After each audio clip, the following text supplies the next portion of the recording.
අයිබන් සුබ දැසනක වාසනාවන්ත දැසනක් ඔබට ප්‍රාර්ථනා කරනවා අද ඔබේ සියලු යහපත් කටයුතු සාර්ථක කරගන්න ඔබට ශක්තිය ධෛර්ය ලැබෙන්න කියන ප්‍රාර්ථනාවත් එක්ක අපි සූදානම් 7 වෙනි පැය ආරම්භ කරන්න.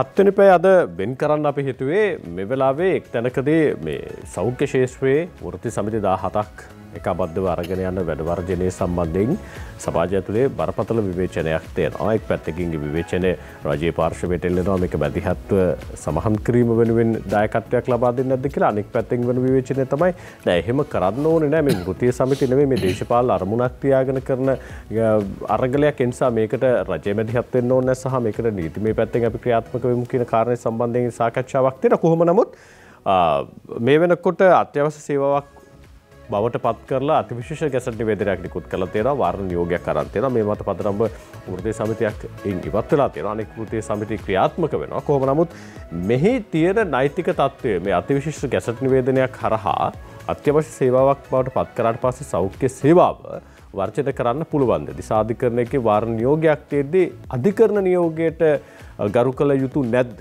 එතනත් ගැටලුවක් තියෙනවා. අපි මේ පිළිබඳව කතා කරන්න සූදානම්. අනෙක් පැත්තෙන් රටවල් 157ක නියෝජනයෙන් දකුණු කොරියාව පැවැත්වෙනවා මේ සාමය පිළිබඳ ලෝක සමුළුව.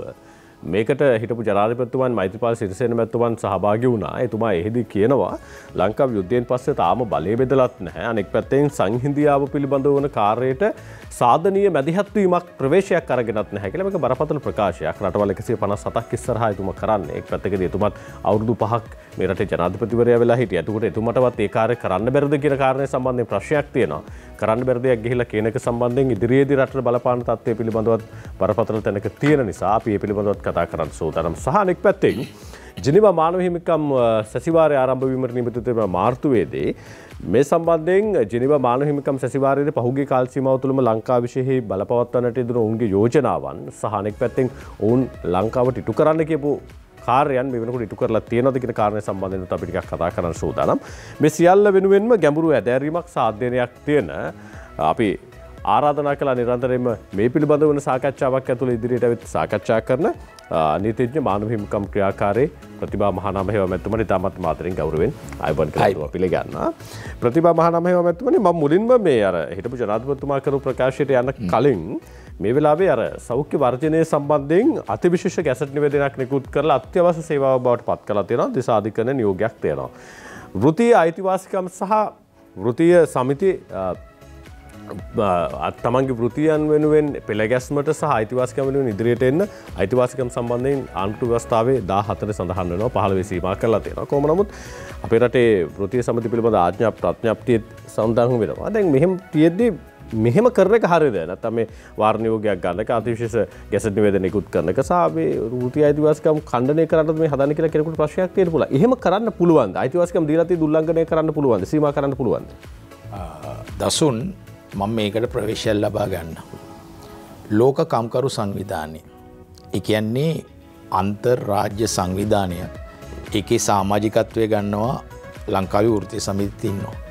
ලෝක සෞඛ්‍ය සංවිධානය. මේ දෙකල්ලව සම්මුතිය ගැන දසුන් දන්නේ නැහැ. ලෝක කම්කරු සංවිධානය මේ වෙනකොට ලෝක සෞඛ්‍ය සංවිධානයත් එක්ක එකතු වෙලා කියන මූලික කරුණ තමයි ප්‍රථමව සෞඛ්‍ය. ඒ කියන්නේ වෙන දෙයක් නෙමෙයි මම කියන්නේ. ඇත්ත වශයෙන්ම ඕන කෙනෙකුට තමන්ගේ විරෝධය පාන්න ප්‍රජාතන්ත්‍රවාදී අයිතිය ලංකාවේ තියෙනවා. ඒක බොහොම හොඳ දෙයක්. නමුත් ඒක නෙමෙයි මෙතන වෙන්නේ. දැන් අපි දකින දේ තමයි මෙහෙම දිගින් දිගටම අඛණ්ඩව වැඩ වර්ජන යනකොට තියෙන මූලික දේ තමයි අද එක පැත්තකින් සෞඛ්‍ය ලබා ගන්න ප්‍රවේශය ලබා ගන්න එන ජනතාව අතරමං වෙලා තියෙනවා. අපි හැම වෙලාවෙම හිතන්න ඕනේ ජනතාව පිළිබඳව. මට සල්ලි තියෙනවා මට පුළුවන් පෞද්ගලික වෛද්‍යවරයෙක් දසුන්ටයි මටයි යන්න. නමුත් අහිංසක ජනතාව ඉතාම දුක් පීඩාවලට ලක් වෙලා ඉන්නවා. අපි මේ පැත්තේ හිතන්න. ඒ නිසා තමයි ලෝක කම්කරු සංවිධානයේ සටන් පාඨයක් දැන් තියෙන්නේ. මොකක්ද වැඩ කරමින් සටන් කරමු. මෙන්න මේ වැඩ කරමින් සටන් කරමු කියන පාඨය තමයි අද ලෝකේ හැමතැනම ව්‍යාප්ත වෙලා තියෙන්නේ. ඒ නිසා අපි යම්කිසි ගැටලුවක් තියෙනවා නම් ඒ ගැටලුව निराකරණය කර ගැනීම සඳහා මූලික වශයෙන්ම අදාළ ආයතනයේ තියෙනවා. ඒක තමයි සාමකාමීව දීලා තියෙන හොඳම දේ. දැන් මොනවා හරි උතන පොලිසියෙන් ප්‍රශ්නයක් මතු කරන්න දසුන් ජිනීවා වලට මේ වෙනකොට යනවා. නමුත් රජයක් හැටියට එහෙම කළා නෑ. ඒගොල්ලන්ගේ අයිතියක් දීලා තිනවා.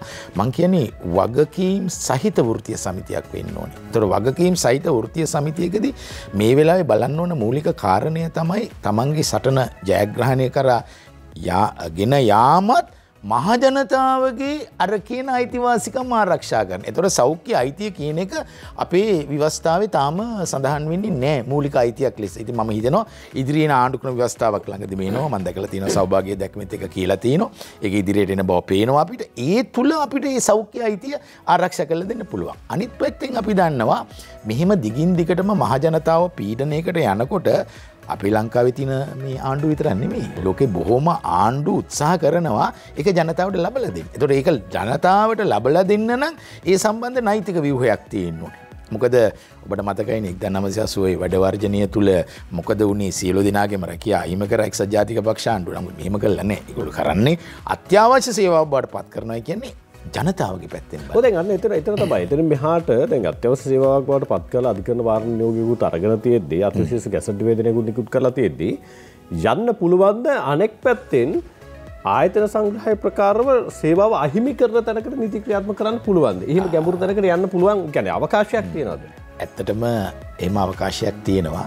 ඒක ඉතින් අර ක්‍රමවේදය තුල යන්න ඕනේ. හැබැයි මම නම් කියන්නේ දැන් මෙතන දිසාධිකරණය විසින් දීලා තියෙනවා වාරණ නියෝගයක්. ඒතකොට මේ වාරණ නියෝගය දුන්නාම ඒගොල්ලන්ට නෝටිස් එක යවනවා. එතකොට මේ වාරණ නියෝගය අපි හිතමු දැන් සිකුරාදා වගේ දවසක දීලා තියෙනවා නම් ඒ කාර්යපටිපාටියත් එක්ක මේක දැනුම් දෙනවා. නමුත් සෞඛ්‍ය අමාත්‍යාංශය වගකීම් සහිතව සෞඛ්‍ය අමාත්‍යාංශයේ වාරණ නියෝගය පිළිබඳව ඒගොල්ලන්ගේ වෙබ්සයිට් එකේ අදාළ අමාත්‍යවරයා විසින් නිවේදනයක් හැටියට නිකුත් කරලා තියෙනවා. සමහරලාට සෞඛ්‍ය වෘත්තීය සමිතිය ඒක ඊතරම්ම තැකීමට ලක් කරන්නේ. කොහොමත් අද වෙනකොට සම්පූර්ණයෙන්ම ඒ වාරණ නියෝගය ඒගොල්ලෝ අතට යනවා. දැන් ඒ වාරණ නියෝගයක් නිකුත් කරලා තියෙද්දී වෘත්තීය සමිති වලට පුළුවන්ද වාරණ නියෝගය නොතකා වර්ජනය කරන්න? බෑ. කිසිම අවස්ථාවක බෑ. කිසිම අවස්ථාවක බෑ. වාරණ නියෝගයක් කියලා කියන්නේ ඇත්ත වශයෙන්ම නීතිය. නීතිය තමයි ඉහෙලින්ම තියෙන්නේ. නීතියට ඉහෙලින් දසුන්වත් මමවක්වත් නැහැ. ඒ හින්දා අපි ඔක්කොම පිළිගත යුතුයි ඒ වාරණ නියෝගය. නමුත් මෙතනදී පොඩි තාක්ෂණික කරුණු ඒගොල්ලෝ කියන්නේ අපිට තාම ලැබුණේ නැහැ. අපිට දන්වලා නැහැ. නමුත් ඒ දැන්වීමත් කරලා තියෙනවා මේ වෙනුවට. ඒ නිසා යම්කිසි විදියකට වාරණ නියෝගයක් දීලා එය නොතකා එයට එරෙහිව ඕනනම් කරුණු දක්වන්නත් පුළුවන් ඒගොල්ලන්ට ගිහිල්ලා. වෘත්තීය සමිති ක්‍රියාමාර්ගයට යනවා නම් අධිකරණයට අපහාස කිරීමක් අර ඔබ කිව්ව තත්වයට යන්න පුළුවන්. ඊට පස්සේ කොයි හෝ වෙලාවක අර 980 ජූලි තරමට යන එකක් නැහැ. නමුත් යම් ආකාරයකට ඒ අයට වගකීමක් තියෙනවා නීතියට ගරු කරන්න. එහෙම නැති වුණොත් වෘත්තීය සමිති නායකයන්ව අත්අඩංගුවට ගැනීමේ හැකියාව තියෙනවා. ඒක මේ උත්තරීතර නීතිය ලබා දෙන එකක්. ඒ ඔබටත් මටත් එකයි. ප්‍රතිභාමානව මැතුව දැන් මේ කරන්න හදන්නේ ඒකද කියන කාරණේ සම්බන්ධයෙන් පොඩි ගැටලුවක් තියෙනවා. යම් තැනකදී එමුනම් වෘත්තීය අයිතිවාසිකම් ඛණ්ඩනය කරන්නද සීමා කරන්නද නැත්නම් බැඳලා දාන්නද මේ හදන්නේ කියලා කෙනෙක් ප්‍රශ්න කරන්න පුළුවන් අනිත් පැත්තේ. පැහැදිලිව මොකද මේ කාලේ හරි අභියෝගාත්මක කාලයක් දසුන්. දැන් ඔබ ඉස්සෙල්ලා කිව්වා වගේ මානව හිමිකම් කොමිටුව බලාගෙන ඉන්නවා. එතනින් ගියාට පස්සේ අන්තර්ජාතික වෘත්තීය සමිති අන්තර්ජාතික සංවිධාන බලාගෙන ඉන්නවා. මේ ඔක්කොමත් එක්කම මම නම් හිතන්නේ කිසිම ආකාරයකට ඒ අයිතීන් වලට කිසිම ප්‍රශ්නයක් දෙයි කියලා. මොකද අපිට පේනවා දැන් යන ක්‍රමවේදය තුල කිසිම ආකාරයකට ආණ්ඩුව පැත්තෙන් මැදිහත් වීමක් එහෙම මම දකින්නේ නැහැ. නමුත් ප්‍රශ්නේ තියෙන්නේ මෙතන ජනතාවගේ අයිතීන් රැකලා දෙන්න තමයි ආණ්ඩුවක් තියෙන්නේ. ඒතකොට ඒ අයිතිවාසිකම් ආරක්ෂා කරලා දෙනවා නම් රෝගීන්ගේ අයිතිවාසිකම් ආරක්ෂා කරන්න ඕනේ. අපි දන්නවා ඇත්ත වශයෙන්ම මේ වෘත්තීය සමිති ගත්තාම ඒ අර ප්‍රබල වෘත්තීය සමිති තමයි ඉන්නේ. ඒතකොට ඒ අයට වඩා ලංකාවේ වැඩිපුර ඉන්නවා යම්කිසි රෝගවලින් පීඩා විඳින අය. ඒ අයව බලා ගන්න තාම වෘත්තීය සමිති නැහැ. ලංකාවට මම යෝජනා කරනවා පේෂන්ට් චාර්ට් එකක්. ඒ කියන්නේ රෝගීන්ගේ සම්මුතියක් දසුන් මේ සෞඛ්‍ය අමාත්‍යාංශය ඇති කළ යුතුයි. එහෙම සම්මුතියක් ඇති කරාට පස්සේ අනිවාර්යෙන් මේ අයගේ අයිතිවාසිකම් සඳහා අධිකරණය වෙත යන්න පහසුම මාර්ගයක් තියෙනවා. ඉතින් අපි ගොඩාක් වෙලාවට කියන්න ඕනේ දේ තමයි මේ පේෂන්ට් චාර්ට් එක ලෝකේ බොහෝම රටවල තියෙනවා. ඒ පේෂන්ට් චාර්ට් එක උල්ලංඝනය කිරීම තුළ මට හෝ ඔබට අපිට යන්න පුළුවන්. දැනට මේ වෙනුවෙන් යන්නේ නීතිපතිතුමා. දැනට එහෙම යන්න බැරිද? දැනට යන්නේ නීතිපතිවරයා. මොකද අපිට අපේ අයිතිවාසිකම් උල්ලංඝනය කිරීමක් වෙනුවෙන් පෙනේ හැකියාවක් නැද්ද? එහෙම ඍජුවම අපිට යෑමේ හැකියාවක් නැහැ. දැන් ඔබතුමෝ ඔය කියන පේෂන් චාර්ටර් එක දැම්මට පස්සේ යන්න පුළුවන්. අනිවාර්යයෙන්ම යන්න පුළුවන්. එතකොට ඒක එනවා ඒ ගැසට් වලින් ප්‍රකාශයටපත් කරනවා. එහෙම ආවට පස්සේ ඕන කෙනෙකුට යන්න පුළුවන්. දැනට මේ දිසාධිකරණයට ගියේ නීතිපතිතුමා ඇත්තට වශයෙන් මෙහෙම කරේ හේතුව තමයි බහුතර මහ ජනතාවගේ අයිතීන් ආරක්ෂක. එහෙම නැත්නම් රෝගී සංවිධානයක් වෙන්න ඕනේ. යම් සංවිධානයකට යන්නත් පුළුවන්. නමුත් අපේ තාම මදි ඒ සංවිධානය ඇවිල්ලා තියෙනවා. ප්‍රතිභා මානවය මැතිතුමා දැන් ඔබතුමාට ලෝකයේ වෘත්තීය සමිති භාවිතාව සහ අයිතිවාසිකම් මානව හිමිකම් සම්බන්ධයෙන් ගැඹුරු කියවීමක් තියෙනවා. දැන් අපේ රටේ ඇත්තටම තියෙන්නේ වෘත්තීය සමිතිද කියන කාර්ය සම්බන්ධයෙන් ප්‍රශ්නයක් තියෙනවා. රට කරන ආණ්ඩු පක්ෂයත් විපක්ෂයත් සහ අනෙක් පැත්තෙන් තියෙන සෙසු පක්ෂත් වෘත්තීය සමිතිය නෙවෙයි අපි දකින්නේ ඇත්තටම පක්ෂ සාකා තියෙන්නේ. දැන් සමරත්න ප්‍රිය මහත්මයා ගත්තොත් එක්සත් ජාතික පක්ෂයේ හිටපු පාර්ලිමේන්තු මන්ත්‍රීවරයා. එතුමා මේක සංගමයක සභාපතිවරයෙක්. ඊට පස්සේ රවි කුමුදේශ් මහත්මයා දේශපාලන පක්ෂයක දේශපාලන මණ්ඩල සභිකයෙක්. ඊට පස්සේ දැන් අනෙක් පැත්තෙන් රට කරන මේ වෙලාව කරන පොදු ජන පෙරමුණේ සමහර වෙලාවට මේ ආණ්ඩුව පෙරළලා එක්සත් ජාතික පක්ෂ ආණ්ඩුවක් ආවොත් එහෙම මේ ආණ්ඩුවේ තියෙන වෘත්තීය සමිතිය සමහර වෙලාවට මේ විදිහටම පාරට බහිනවා. හැබැයි ඒ නියෝජනයේ තියෙන සමහරවිට පාර්ලිමේන්තු නියෝජනයක් වෙන්නත් පුළුවන්. මේක අර කැරකෙන රෝදයක් වගේ. මේ කට්ටිය හොඳයි කියන්නත් බෑ මේ කට්ටිය හොඳයි කියන්න බෑ. අවසානයේ මහ ජනතාව තමයි පීඩා විඳින්නේ. එතකොට වෘත්තීය සමිතිවල භාවිතාව නියෝජනය කෙනෙකුට ප්‍රශ්නයක් කරන්න පුළුවන් තැනක සීමා කරන්න බැරිද? දැන් අපි හිතමුකෝ වෘත්තීය සමිතියක් නැහැ, වෘත්තීයෙක් වෙන්න ඕන. පාර්ලිමේන්තු මන්ත්‍රීවරයෙක්, පක්ෂ නියෝජිතයෙක් සහ දේශපාලන මණ්ඩල සභිකයෙක් ඇවිල්ලා වෘත්තීය සමිතියක් ක්‍රියාත්මක වෙනවා. සමහරවිට ඒ කරන්නේ දේශපාලන භාවිතාවක් නේ. දැන් තියෙන චෝදනාව ඒකනේ. මේක නිදහස් කරන්න ක්‍රමවේදයක් නැත්තේ. බොහොම හොඳයි. සාකච්ඡාව හොඳම තැනට ගෙනාවා. ලංකාවේ වෘත්තීය සමිති ව්‍යාපාරය ගැන කතා කරනකොට ඒ ගුණසිංහ නාමය අදටත් රැව් පිළිරැව් දෙනවා. කිසිම දේශපාලන පක්ෂයට ගැති නොවි ස්වාධීනව තමයි ඒ අරගලය කරේ. නමුත් ප්‍රශ්නේ තියෙන්නේ 1939 වෘත්තීය සමිති ආඥාපනතේ පොඩි දුර්වලතාවයක් තියෙනවා දසුන්. ඒකේ දේශපාලන අරමුදලක් ඇති කරන්න පුළුවන්. ඔන්න ඕකෙන් තමයි ඒ අය එන්නේ. ඊළඟට වැදගත්ම කාරණය තමයි ලෝකයේ සහ ඉන්දියාවේ ගත්තාම වෘත්තීය සමිති ස්වාධීනයි. ඒ අය දේශපාලන පක්ෂයකට නතු වෙලා නැහැ. අපි ගමු මහා බ්‍රිතාන්‍ය, අපි ගමු ඊට පස්සේ ජර්මනිය, ප්‍රංශය වගේ රටවල් ගත්තොත් ඒගොල්ලෝ ඒ අයගේ සමාජිකත්වය වෙනුවෙන් තමයි සටන් කරන්නේ. නමුත් මෙතන ලංකාවේ තියෙන ප්‍රධානම දුර්වලතාවය තමයි මේ තියෙන සියලුම දේශපාලන පක්ෂවල ශාඛා හැටියට තමයි වෘත්තීය සමිති ක්‍රියාත්මක වෙන්නේ. මට මොහොතකට අවසර දෙන්න අපි ඉක්මනට වෙලා බලලෙමු. ඇත්ත දැන් සමහරවල්ලාට පක්ෂ ශාඛා විදිහට ක්‍රියාත්මක වෙන අවසාන දෙන වෘත්තිකයන් නෙවෙයි පක්ෂවල සමාජිකයන්. පක්ෂවල සමාජික. ඉතින් දැන් මෙතනදී වෙන දේ තමයි මේ ගැටලුව එන්නේ ඇත්ත වශයෙන්ම එහි ඉන්න සමාජිකත්වයට. ඒතර සමාජිකත්වයේ ඍජුව තීරණය ගන්න ඕනේ අපි කාටවත් අදාළ නැහැ. අපි ස්වාධීනව තමයි මේ ගමනේ යන්නේ. එහෙම ස්වාධීනව ගියා නම් ඇත්ත වශයෙන්ම වෘත්තීය සමිති වලට රටේ අභිවෘද්ධිය වෙනුවෙන් රටේ සංවර්ධනය වෙනුවෙන් මීට වඩා වැඩි දායකත්වයක් කරන්න පුළුවන්. ඉතින් ප්‍රශ්නේ වෙලා තියෙන්නේ ලංකාව විතරක් නෙමෙයි තවත් සමහර රටවල් තියෙනවා ඒ අය තනිකරම අර වෘත්තීය අයිතිවාසිකම් දිනා ගැනීම සඳහා ඒ දේශපාලන පක්ෂය භාවිතා කරනවා. ඒ නොකළ යුතුයි. ඇත්තටම ස්වාධීනව සටන් කරනවා නම් වෘත්තීය සමිතියකට දිගු ගමනක් යන්න පුළුවන්. නමුත් අපේ ප්‍රශ්නේ වෙලා තියෙන්නේ ස්වාධීනව තීරණයක් ගන්න බෑ වෘත්තීය සමිතියට. හේතුව තමයි අර දේශපාලන පක්ෂය බලාගෙන ඉන්නවා. අනෙක් පැත්තෙන් සමහර වෙලාවට දැන් සිංගප්පූරු වගේ රටක් ගත්තොත් එimhe වෘත්තීය සමිති වලට ඒ හිතුමතේට ක්‍රියාත්මක වෙන්න බෑ. අපේ රටේ පටන් ගත්ත ගමන් අද උදේ මේ වැඩට යන මිනිස්සු දන්නේ නැහැ කෝච්චිය ගිහිල්ලා මග නවත්තනකම්. එහෙම ස්ට්‍රයික් කරන්න නැත්නම් වර්ජනය කරනවා කියන එක වෘත්තීය සමිතියක අඩුම ගානේ භාවිතාවේ තියෙන අවසාන ඉලක්කයේ විදිහට. දැන් ලෝක භාවිතාව ඇතුලේ ඔවුන් ඉස්සෙල්ලා දැනුම් දෙන්න ඕනේ. ඊට පස්සේ සමහරවිට අධිකරණයට ගිහලා කරුණු වාර්තා කරන්න ඕනේ. නැත්නම් තමන්ගේ වෘත්තීය සමිතියේ සමාජිකයන් 50%කට වැඩි ප්‍රතිශතයේ එකඟතාවයේ මත තමයි යන්න තියෙන්නේ වර්ජනය කරන දේවල් වලට සහ සමහරවිට ජනතාව පීඩාවට පත්වන අන්තිම يعني ඉල්ලීම් දිනා ගැනීම වෙනුවෙන් අවසාන සටනට යන්න තියෙන්නේ එහෙම. නමුත් අපේ රටේ එහෙම යන්නේ නැහනේ. දැන් එහෙම සීමා කරන්න මොන වගේ නෛතික රාමුවක්ද හදන්න ඕනේ? අපේ රටේ එහෙම නෛතික රාමුවක් හැදීමේ අවශ්‍යතාවයක් නැද්ද ප්‍රතිභා මහත්මයා මතවා? 100% මම පිළිගන්නවා. හදිසි දුම්රිය වැඩ වර්ජන නිසා ලෝකේ අපකීර්තිමත් තැනට ගිහිලා තියෙනවා විදේශිකයන් යවලා තියෙන සමාජ ජාලා එක්ක. මොකද ඒ අය දන්නේ නැහැ උදේ ටිකට් ගන්න ගියාම තමයි මේ දුම්රිය වැඩ වර්ජනේ පට අරගෙන තියෙන්නේ. ඉතින් මේක සම්පූර්ණයෙන්ම නීති විරෝධී. 1939 වෘත්තීය සමිති ආඥා පනත තුල වැඩ වර්ජනයක් කරන්නේ කොහොමද කියලා තියෙනවා. එතකොට නීත්‍යානු වැඩ වර්ජනයක් කරන්න ඉස්සෙල්ලා අපි ලිඛිතව දැනුම් දෙන්න ඕනේ අදාළ අමාත්‍යවරයාට මෙන්න අපේ ඉල්ලීම. එතකොට අමාත්‍යතුමා සාකච්ඡා කරලා ඒ සම්බන්ධව විසඳුම් ලබලා දෙනවා. නමුත් ප්‍රශ්නේ තියෙන්නේ ඒක නෙමෙයි. මේ හදිසි දුම්රිය වැඩ වර්ජන හෝ කිසියම් ආකාරයේ හදිසි වැඩ වර්ජනයක් නිසා අනිවාර්යයෙන්ම මේ අය අධිකරණ ඉදිරියට ගේන්න පුළුවන්. මොකද මේවා නීති විරෝධී. මෙතනදී රජයේ වෘත්තීය සමිති තියෙනවා. ඊට පස්සේ වෙනත් වෘත්තීය සමිති තියෙනවා. රජයේ කියන්නේ රාජ්‍ය නිලධාරීන් වෘත්තීය සමිති. ඊට පස්සේ පෞද්ගලික අංශීය වෘත්තීය සමිති තියෙනවා. මේ කවුරුට වුණත් අර වෘත්තීය සමිති ආඥා පනත යටතේ ඔබ කියන ආකාරයට එය කඩ කරලා තියෙනවා නම් එක පැත්තකින් කම්කරු දෙපාර්තමේන්තුව තියෙනවා. ඒ අර කම්කරු කොමසාරිස්වරයාට මැදිහත් වෙන්න පුළුවන්. මේක නීති විරෝධී වැඩ වර්ජනයක්. මේක නැවැත්වීම සඳහා අධිකරණය වෙත යන්න පුළුවන්. දෙවෙනි කාරණේ තමයි අවසානයේ තමයි වැඩ වර්ජන තියෙන්නේ. මුලින්ම සාකච්ඡා. බොහෝම රටවල සාකච්ඡාව තුලින් මේවා निराකරණය කරගන්න පුළුවන්. නමුත් අර අපේ ඇඟට දැනෙන්න ඇඟට රිදෙන්න මාධ්‍ය යන්න මොකද කරන්නේ? මේ අය කෙලින්ම මහපාරට බහැලා මෙතන පොලිසියත් එක්ක ආරවුල් ඇති කරන්නේ. ඒ තුලින් මෙතන ජනප්‍රියතාවයෙන් ඒ ජනප්‍රියතාවය ලබා ගත්තොත් තමයි ඒගොල්ලෝ හිතනවා ඒගොල්ලන්ගේ සමාජිකත්වය රඳව ගන්න පුළුවන් කියලා. නමුත් ඒක නෙමෙයි නිසි ක්‍රමය. දැන් ඔබ කරන ආකාරයට නෛතික පද්ධති තියෙනවා. නමුත් මේ නෛතික පද්ධතිය ටිකක් පරණයි. මේක දැන් අලුත් කරමින් මෙවැනි ආකාරයට ඒ කියන ආඥා පනත හෝ ඒ කියන පනත උල්ලංඝනය කරනවා නම් වහම වාරණ නියෝගයක් ගැනීමේ හැකියාව තියෙනවා. නමුත් ඒ හැකියාව තියෙන්නේ කාටද කියන එක පැත්තෙන් ගත්තාම තමයි මේ සෞඛ්‍ය සම්බන්ධව එක ඇවිල්ලා තියෙනවා. ඒක හොඳ ආරම්භයක්, ඒක හොඳ ප්‍රවේශයක්. දැනට අත්‍යවශ්‍ය සේවාවන් බවට පත් කරලා තියෙනවා. ඒ අත්‍යවශ්‍ය සේවාවන් බවට පත් කරලා තියෙන්නේ මහ ජනතාවගේ ගමනාගමන පහසුව, මහ ජනතාවගේ සෞඛ්‍ය පහසුව. ඒව රජය බැඳිලා ඉන්නවා. ඒක තමයි එක්සත් ජාතීන්ගේ සංවිධානය පවා කියන්නේ මේ රජයේ යුතුයකම් මේව කරන්න ඕනේ කියලා. ඉතින් රජයේ යුතුයකම් කරනවා නම් තියෙන්නේ ඒගොල්ලන්ට එවැනි නෛතික තත්ත්වය පාවිච්චි කරන්න. අනෙක් පැත්තෙන් වෘතිකයන් වර්ජනය කරන්න කම්කරුවන් තමයි වර්ජනය කරන්න කියන මතයක් තියෙනවා. ඇත්තද? ඇත්ත වශයෙන්ම මුල්ම කාලය තුල ඇතිවෙච්ච වැඩ වර්ජනවල කම්කරුවන් තමයි දිගින් දිගටම නායකත්වය දීලා තියෙන්නේ. නමුත් දැන් ඊට වඩා වෙනස් තත්ත්වයක් තියෙනවා.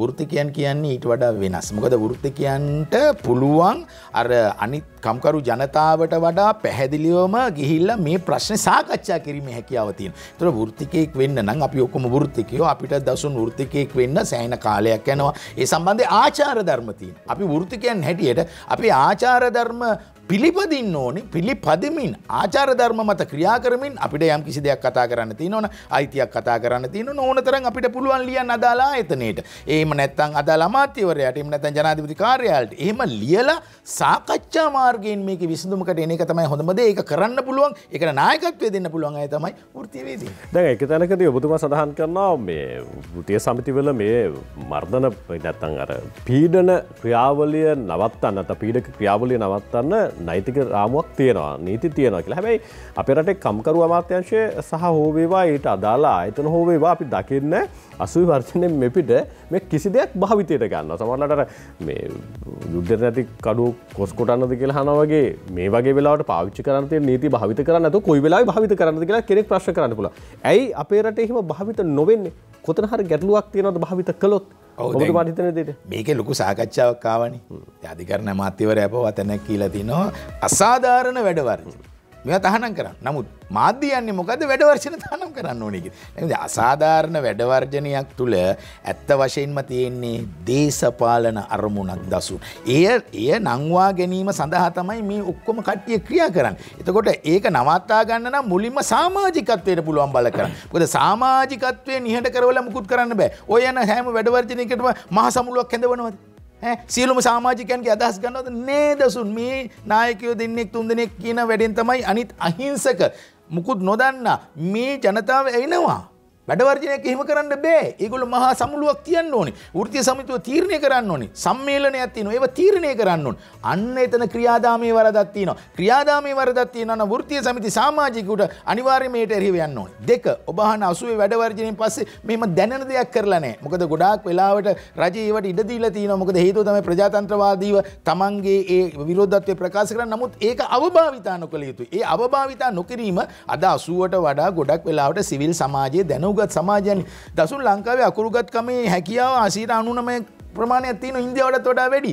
ඇයි අපිට දෙපාරක් හිතන්න බැරි? ඒ නිසා යම් යම් මෙතන පොරොන්දු දීලා වෘත්තීය සමිතියේ අරමුණට යන්න උත්සාහ කරනවා. නමුත් සමාජිකත්වය මීට වඩා දැඩි පීඩනයක් දෙනවා නම් වෙන රටවල වගේ මේක යම් අවස්ථාවක නවත්වා ගන්න පුළුවන්. අපේ රටේ කම්කරුවට යම් ආකාරයක අසාධාරණයක් සිද්ධ වුණොත් කම්කරු උසාවියේ තියෙනවා. ගිහිල්ලා යම් ආකාරයක සාධාරණත්වයක් බලාපොරොත්තු වෙන්න පුළුවන්. හැබැයි යම් ආකාරයක වෘත්තීය සමිතියකින් ගැටලුකාරී තත්ත්වයක් එනවා නම් සහ වෘත්තීය සමිතියකට ගැටලුකාරී තත්ත්වයක් එනවා නම් අපේ රටේ අධිකරණ පද්ධතිය ඇතුලේ යම් ආකාරයක ගිහිල්ලා තීන්දුවක් ගන්න, තීරණයක් ගන්න සහ සාධාරණයක් බලාපොරොත්තු වෙන දීර්ඝ කාලයක් ඉන්න වෙනවා. වෙනම අධිකරණ පද්ධතියක් අවශ්‍ය නැද්ද? ලෝකේ සමහර රටවල් වල තියෙන වෘත්තීය සමිති වලට යම් ආකාරයක වැඩ වර්ජනයක් වෙනුවෙන් යනවා නම් තමන්ගේ අයිතිවාසිකම් වෙනුවෙන් අධිකරණයට ගිහිල්ලා කියන්න පුළුවන් කමක් තියෙනවා. සහ අනෙක් පැත්තෙන් ඔවුන් හිතාමතා පීඩනයක් එල්ල කරන්න මහජනතාව වෙනුවෙන් අර ප්‍රතිවිරෝධීතාවයක් දාන්න උත්සාහ කරනවා නම් මහජනතාවට ගිහිල්ලා පුළුවන්, සේවලාභින්ට ගිහිල්ලා පුළුවන් අධිකරණ හමුවේ කරුණු දක්වලා සාධාරණත්වයක් අපේක්ෂා කරනවා. අපේ රටේ අධිකරණ ව්‍යුහය ඇතුලේ දිගින් දිගටම වෙන මේ අසාධාරණ සාධාරණයක් අපේක්ෂා කිරීමෙන් අධිකරණ පද්ධතිය වෙනම ස්ථාපිත කළ යුතු නැද්ද? අධිකරණ ක්‍රියාවලියක් ක්‍රියාත්මක කිරීම වෙනුවෙන් යම් ආකාරයක. බොහොම හොඳයි. ලංකාවේ තියෙනවා 1956 කාර්මික ආරවුල් පනත. මේ කාර්මික ආරවුල් පනත යටතේ මූලිකව දීලා තියෙන දෙයක් තමයි කම්කරු පරිෂද. නැත්නම් අපි කියනවා ලේබර් ට්‍රිබියුනල්. ඒතර මේ ලේබර් ට්‍රිබියුනල් වල අසාධාරණ ලෙස සේවා සමාප්තිය සේවා කිවිසුමේ තියෙන කරුණු වැරදි නම් අපිට එතනට යන්න පුළුවන්. දැන් ඔබ අහන අධිකරණයේ අලුතෙන් ඕනේ නෑ.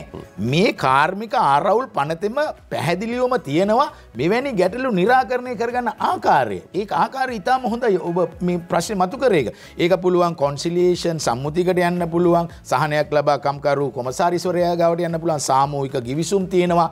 කාර්මික අධිකරණ ලංකාවේ නීතියේ තුල කාර්මික අධිකරණ තියෙනවා. ඉතින් ඒක පිහිටුවන්න අලුතෙන් අපි ප්‍රවේශමයක් දරන්න ඕනේ නෑ. කම්කරු ඇමතිවරයාටයි අධිකරණ ඇමතිවරයාටයි එකතු වෙලා මේ සම්බන්ධව නම් කිරීම පමණයි කරන්න ඕනේ. ඒ නිසා ඔබ හොඳ තැනකට ගෙනාවා මේ කාර්මික අධිකරණ තාම ලංකාවේ දාලා නැහැ. ඒ නිසා නැවත පාර්ලිමේන්තුවට ගිහිල්ලා මේක කෙටුම්පතක් හැටියට ගෙනල්ලා අවශ්‍ය වෙන්නේ නැහැ. ඒ වගේම වැදගත් දෙයක් මම කියන්න ඕනේ බේරුම්කරණේ. සෑම අවස්ථාවකදීම කම්කරු අමාත්‍යවරයාට පුළුවන් අනිවාර්ය බේරුම් කරන්නට යවන්න. මේ දෙන්න අතර මේ ප්‍රශ්නේ විසඳ ගන්න බැරි නම් එහෙම කරා අර වාණී කර්මාන්තශාලාවේ ප්‍රශ්නේදී. එතකොට ස්වච්ඡා බේරුම් කරන්නේ තියෙනවා, අනිවාර්ය බේරුම් කරන්නේ තියෙනවා. අනිවාර්ය බේරුම් කරන්නේ කරන්න හතර එක වගන්ති යටතේ කාර්මික ආරවුල් පනතේ කරන්න පුළුවන් එකම එක්කෙනා කම්කරු අමාත්‍යවරයා. ඒතකොට කම්කරු අමාත්‍යවරයාට පුළුවන් මෙහෙම ඇති වෙලා තියෙනවා නම් ඒ ප්‍රශ්නේ එතනට යොමු කරන්න. එතකොට ඒ වගේ දේවල් නැතුවා නොවේ දසු.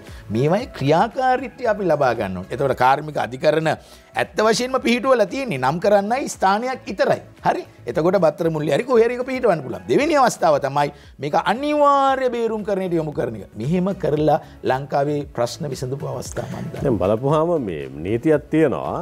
මේ නීතිය ගැන දන්න අය ඒ තැන්වල ඉන්නවද කියන කාරණේ සම්බන්ධයෙන් ප්‍රශ්නයක් තියෙනවා. දැන් ඔබතුමෝ ඔය කියන කාරණාවත් එක්ක එහෙම නැත්නම් මහ ජනතාව මෙච්චර පීඩාවට පත් වෙනකන් වෘත්තීය සමිති වලට හිතුවක්කාර විදිහට වැඩ කරන්න දෙන්න ඕනේ නැහැ. නීතියක් තියෙනවා. එතකොට මේ දැනගෙන සමහරලාට මහජනතාවට අපි කියන කොකා පානවා වගේ වැඩක්ද මේ වෙන්නේ. නෑ ඇත්තටම ඉතින් මේක භාවිතා කිරීම පිළිබඳ රාජ්‍ය ප්‍රතිපත්තියක් මම ඒක කොහොමද කියලා දන්නේ නෑ. ඔබ අහපු දේ තියෙනවා. නැවත අධිකරණ පිටවන්න ඕනේ නැහැ. සහ විශේෂයෙන්ම අපි මොනවා කතා කරත් ඇමරිකා එක්සත් ජනපදයේ තියෙනවා මේ ලේබර් සම්බන්ධව වෙනම බෝඩ් එකක්. ඔය කියන ප්‍රශ්න ඔක්කොම මෙතනට යන්නේ. එතකොට ඒ වගේම තමයි කම්කරු කොමසාරිස්වරයා වෙතත් මේ වගේ ඒවා ගෙනියන්න පුළුවන්. බැරි නෑ. මොකද මහජනතාවගේ පැත්ත, කම්කරුවාගේ පැත්ත, ආයතන පැත්ත මේ සියලු දේවල් බලන්න පුළුවන්. ඉතින් මේවා යාවත් කාලින කරන්න කියන ඉල්ලීම තමයි මට කරන්න තියෙන්නේ. ප්‍රතිභා මහානාමහේව මහත්මයා දැන් අපේ රටේ වෘත්තීය සමිති ආඥා පනත සමහර වෙලාවට 35 මට මතක විදිහට 35 වෘත්තීය සමිති ආඥා පනත 35 පටන් ගන්න. එතකොට ඒ කාලවකවානුවට අදාළව ඒක සාධාරණ වෙන්න පුළුවන්. දැන් අපි ඉන්නේ 22. එතකොට සමහරවල් එදා වැඩ වර්ජනයක් කරනකොට බලපෑම් ඉල්ලවිච්ච කණ්ඩායම් සහ පරිසරය සහ එහි බලපෑමෙන් ප්‍රතිවිපාක විඳපු කණ්ඩායම් සීමා සහිත වෙන්න පුළුවන්. හැබැයි අද ඒ තත්ත්වය සම්පූර්ණයෙන්ම වෙනස්. අපි සමහරලාට මේ වෙලාවට විදුලි බල සම්බන්ධයෙන් සාකච්ඡාවක් තියෙනවා නම් විදුලි බල පාරිභෝගිකයනුත් ඇවිල්ලා වෘත්තීය සමිති පිහිටුවගෙන සාකච්ඡා තියෙනවා. සමහරලාට අපි හිතාගෙන බඩු මිල ගැන කතා කරොත් බඩු මිලෙන් සමහරලාට පීඩා විඳින පාර්ශ්වවත් එන්න පුළුවන්. හැම එකකටම වෘත්තීය සමිති බිහි වෙනවා. හැබැයි වෘත්තීය සමිති තුල අරමුණ සහ උන්ගේ සමාජිකත්වය සහ ක්‍රියාවලිය සහ අනෙක් පැත්තෙන් වෙන බලපෑම මේ කිසිවක් නිශ්චය කරන්න නැතුව හෙටත් ගිහිල්ලා අදත් ගිහිල්ලා වෘත්තීය සමිතියක් පිහිටුවා ගන්න පුළුවන්. මේ තියෙන වෘත්තීය සමිති ආඥා පනත සංශෝධනය වීම අවශ්‍ය නැද්ද? අනිවාර්යෙන් වෘත්තීය සමිතිවලට වෙලා තියෙන්නේ දේශපාලන අරමුණු මත යන එක.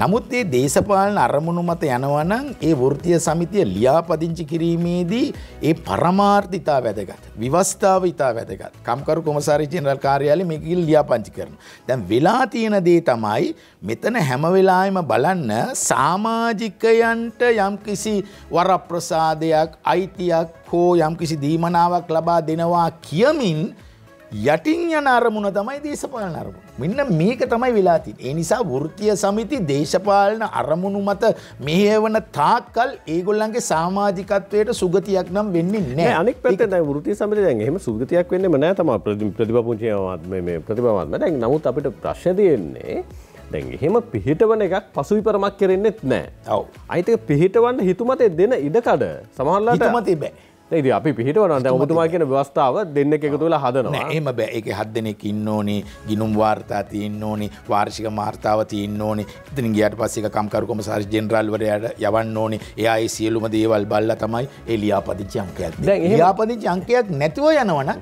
ඒක කිසිම පිළිගැනීමක් නෑ. ඒක නීති විරෝධී. දැන් එහෙම දැන් අපි කියමු 7ක්. අඩුම ගාන සමාජිකයන් 10 දෙනෙක් එකතු කරගෙන වෘත්තීය සමිතියක් පිහිටව ගත්තාම සමහරවිට මාධ්‍ය හමුතියල කරන බලපෑම සමහරවිට ශ්‍රේෂ්ඨ ඛණ්ඩනය කිරීම වෙනුවෙන් හේතු වෙන්න පුළුවන්. සමහරවිට රටේ ප්‍රගමන දැඩි ලෙස බලපෑම් එල්ල කරන්න පුළුවන් පසුවිපරම සහ ඔවුන්ගේ ක්‍රියාකාරීත්වය පිළිබඳව වන නිරීක්ෂණකින් පස්සේ අපේ රටේ අහෝසි වෙනවා අපි දකින්නේ නැහැ වෘත්තීය සමිතිය. ඒ කියන්නේ කොතනින් හරි මේ ගැටලුව निराකරණය වෙන්න ආදර්ශයක් සැපෙන්න ඕන. එහෙම පසුවිපරමක් පිළිබඳව වන කාරණාවක් සිද්ධ වෙන්නේ නැහැ නේ ප්‍රතිභා මහත්මයා. වෙන්නේ නැහැ. ඒක අවශ්‍ය නැද්ද? අවශ්‍යයි. ඒක අවශ්‍යයි. මොකද හේතුව ගොඩක් වෙලාපොර යුරෝපානු රටවල යම්කිසි ආකාරයට මාධ්‍යයට එන්න මාධ්‍ය ප්‍රකාශයක් කරන්න අනිවාර්යයෙන්ම ඒ ආයතන ඉන්න ඔබගේ ලියාපදිංචි අංකය මොකක්ද කියලා. දැන් ලංකාවේ එහෙම එකක් නැහැ. දැන් ලංකාවේ වෙලා තියෙන දේ තමයි ඔබ කියන දේ හරියට හරි 10 දෙනෙක් එක්ක වුණා යම්කිසි සමිතියක් පිහිටෙව්වා ජනතාව වෙනුවෙන් කතා කරනවා කියලා කියනවා. නමුත් ඒකේ අරමුණ මොනවද කොහොමද පිහිටවලා තියෙන්නේ ඒ සම්බන්ධව සොයා බැලීමක් අවශ්‍යයි. මම පිළිගන්නවා 100% පිළිගන්නවා. ඒතර මේකේ ආදර්ශ තියෙනවා සමහර රටවල. නමුත් ආසියාවේ රටවල මේක ඊට වඩා තත්ත්වය වෙනස් වෙනවා. ඒක නැවැත්වුව ගමන් කියයි භාෂණීය ප්‍රකාශන නිදහසට බාධා කරනවා. අදහස් ප්‍රකාශ කිරීමේ නිදහසට බාධා කරනවා. එවැනි ආකාරය එනවා. නමුත් මීට වඩා වගකීමෙන් යුක්ත වෘත්තීය සමිති බිහි වෙන්න ඕනේ. අපිට පුළුවන් නීතිය වෙනස් කරන්න. ඒ නීතිය වෙනස් කිරීම සඳහා අනිවාර්යයෙන්ම අලුතෙන් වෘත්තීය සමිති සම්බන්ධව පනතක් පැමිණිය යුතුයි. මේ පනත අවුරුදු 100ක් විතර පරණ එකක් මේ තියෙන්නේ. ඉතින් මේ පනත ඒ කාලේ මහා බ්‍රිතාන්‍යයේ තිබ්බ එකේ කාබන් කොපිය. තාමත් අපි ඒක පස්සේ දුවන්නේ. එහෙනම් අපිට නව නිර්මාණයක් කරගන්න සීලු ලියාපදිංචි වෘත්තීය සමිති එකතු වෙලා සාකච්ඡා කරලා අලුතෙන් එකක් හදාගන්න පුළුවන්. මම පිළිගන්නවා. මේ විරාමයකට යන්නත් තියෙනවා. ඊට කලින් මට එක ප්‍රශ්නයක් තියෙනවා. හිටපු ජනාධිපතිවරයා කරපු තැනට අපි මේ සාකච්ඡාව මාරු කරන්න ඕන දා වෘත්තීය සමිතිය සම්බන්ධයෙන් තියෙන අවසාන ප්‍රශ්නේ අධිකරණ අමාත්‍යවරයා අලි සබ්රි මැතිතුමා කිව්වා තුන්වන ජනරජ ආණ්ඩුක්‍රම ව්‍යවස්ථාවක් ගේනවා නම් මේකේ වෘත්තීය සමිති භාවිතාව සම්බන්ධයෙන් යම් ආකාරයක තීරණයක් ගන්න ඕන කියලා. එතකොට දැන් තියෙන එකේ 14 ඊට පස්සේ සීමා වීම 15 මේවා සංශෝධනය විය යුතුද? අලුතෙන් මොකක්ද ඔබතුමා අපේක්ෂා කරන විදිහට ආණ්ඩුක්‍රම ව්‍යවස්ථාවක් එනවා නම් මේ වෘත්තීය සමිති ක්‍රියාකාරීත්වය සම්බන්ධයෙන් එන්න ඕනේ. ඔව් ඇත්ත වශයෙන්ම මම නම් දකින්නේ මේ වෘත්තීය සමිතිවල ක්‍රියාකාරීත්වයට වඩා මේක නෛතික ව්‍යුහයාත්මක ගත කරන්න ඕනේ. අපිට එක පැත්තකින් භාෂණීය ප්‍රකාශනයේ නිදහස වෘත්තීය සමිතිය බැඳීමේ නිදහස ඒක අන්තර්ජාතික සංවිධාන ඔක්කොගෙම ලැබලා තිනවා. ඒවත් එක්කම මේ අසාධාරණ ක්‍රියාවලියන් සම්බන්ධව සීමාවන් අපිට පනවන්න පුළුවන්. ඒතකොට මේ සීමාවන් ලංකාව විතරක් නෙමෙයි වෙනත් රටවල පනවලා තියෙන මේ සීමාවන් එක්ක තමයි ඉදිරියේදී ක්‍රියා කරන්න වෙන්නේ. මොකද අපිට එකපාරටම මේක හකුලන්න බෑ. ඒකට හේතුව තමයි මූලික වශයෙන්ම එක්සත් ජාතීන්ගේ සංවිධානයේ සිවිල් දේශපාලන අයිතිවාසිකම් සම්මුතිය එතනින් ගියම් ලෝක කම්කරු සංවිධානයෙන් දීලා තියෙන අපේ තියෙනවනේ මූලික වශයෙන් මූලධර්ම. නමුත් අපි යන්නේ මූලධර්ම එක නෙමෙයි අපි මේ ඉන්න වෘත්තීය සමිති ගොඩක් වෙලාවට ඒකෙන් ඔබට යන්නේ නෑ. ඒ මූලද සමහරවිට මූලධර්ම මත යනවා. මූලධර්ම වලට සීමා විච්ච තැන් තියෙනවානේ. 10 තියෙන සීමා විච්ච තැන් අපි අල්ලන්නේ නැහැ. සීමා විච්ච තැන් අමතක කරනවා. දැන් ඒවා වැඩි කරන්න ඕන කියලාද ඔබතුමා කියන්නේ? පැහැදිලිවම අසාධාරණ වැඩ වර්ජනය සෞඛ්‍ය අයිතිය පිළිගන්න සෞඛ්‍ය අයිතිය පිළිගන්නවා වගේම සෞඛ්‍ය අයිතිය ජනතාවට ලබා දෙන ප්‍රවේශ නැති කරනවා නම් ඒ සම්බන්ධ සීමා යොමු කරන්න. මම පිළිගන්නවා. එහෙම දෙයක් අවශ්‍යයි. ඊළඟට ආණ්ඩුක්‍රම ව්‍යවස්ථාව සංශෝධනය කරනවා නන්නේ. ඔව් පැහැදිලි. අපි විරාමයකට යනවා. විරාමෙන් පස්සේ හිටපු ජනාධිපතිතුමා කරපු ප්‍රකාශ ගැන කතා කරමු.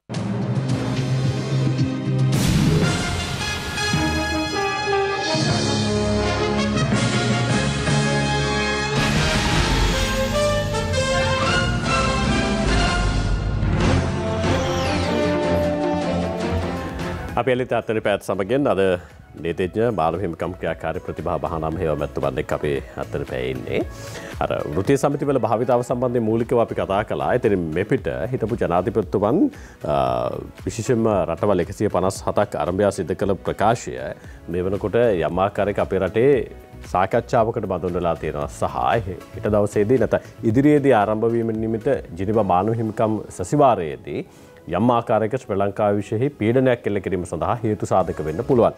ඇයි ඇත්තටම හිටපු ජනාධිපතිතුමා එහෙම ප්‍රකාශයක් කළේ? සමහරලාට දැන් එතුමත් බලේ හිටපු ජනාධිපතිවරයෙක්නේ දැන් අනිත් පැත්තෙන් එතුමාගේ අවුරුදු 5 ඉවර වෙලා ලෝකයේ අමතන්න තියෙන වෙලාවක ගිහිල්ලා එතුමා කියනවා මේවා උනේ නැහැ කියලා. ඒක ඒතරත් යම් සාධාරණයක් තියනවාද? එතුමා ඒ කරන පුද්ගලයෙක් විදිහට කරන ප්‍රකාශය රටක් විදිහට කොහොම බලපෑමකට යටත් වෙයිද? පුරවැසියන් කොහොම බලපෑමකට යටත් වෙයිද? මම කැමති ප්‍රතිභා මානව හේවමැතිතුමා මේ සාකච්ඡාව පටන් ගන්න රටවල් 157ක් විශේෂ ආරම්භය. ඊට ජනාධිපතිවරයා කරන ප්‍රකාශය දැන් ඉදිරියේදී ලැබෙන ජිනීවා මානව හිමිකම් සැසිවාරයට ලංකාව විශේෂ කොහොම බලපායිද? ඇත්ත වශයෙන්ම පුරවැසියෙක් හැටියට මම ගොඩක් කනගාටු වෙනවා. ඒකට ප්‍රධාන හේතු කීපයක් මම කියන්න මට වෙලාව දෙන්න. ජනවාරි 22 වෙනිදා ලංකාවට පැමිණිය ගරු ටරීක් අහමඩ්.